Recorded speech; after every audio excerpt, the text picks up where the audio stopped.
बेलखेड जवळ स्कॉर्पिओ पुलावरून 25 फूट दरीत कोसळली, 2 जण जखमी।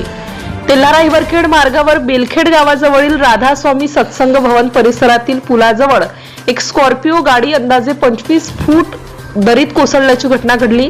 या अपघातात गाडीतील 2 जण जखमी झाले असून त्यांना उपचारासाठी रुग्णालयात हलवण्यात आलं आहे।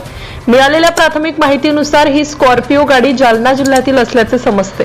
संबंधित वाहन कंपनीच्या कामानिमित्त तेल्हारा इथे आले होते। तेल्हारा येथील दायमा हार्डवेअर इथे काम आटपून दोघे जण परत हिवरखेडच्या दिशेने जात असताना बेलखेड जवळ हा अपघात घडल्याची माहिती मिळाली आहे। स्थानिकांकडून मिळालेल्या माहितीनुसार बेलखेड परिसरात वान धरणाच्या कॅनल जवळील रस्त्याचा काही भाग खाली बसलेला आहे, त्यामुळे वेगात येणाऱ्या वाहनांना येथे अचानक जोराचा झटका बसतो। याच ठिकाणी गाडीला झटका बसल्याने स्कॉर्पिओचे स्टीअरिंग लॉक झाल्याची शक्यता व्यक्त केली जाते। त्यानंतर वाहनावरील नियंत्रण सुटून खोल दरीत कोसळली। अपघाताची माहिती मिळताच स्थानिक नागरिकांनी तातडीने मदत कार्य सुरू केलं। जखमींना प्रथम तेल्हारा येथील खासगी रुग्णालयात हलवण्यात आल्याचे समजते। दरम्यान अपघातग्रस्त स्कॉर्पिओ वाहन बाहेर काढण्याचे काम सुरू असून घटनास्थळी हिवरखेड पोलीस प्रशासन दाखल झाले आहे। या प्रकरणाचा पुढील तपास पोलीस प्रशासन करत असून अपघाताचे नेमके कारण तपासानंतर स्पष्ट होणार आहे। DCN न्यूज करिता राजेश सुशीर, बेलखेड।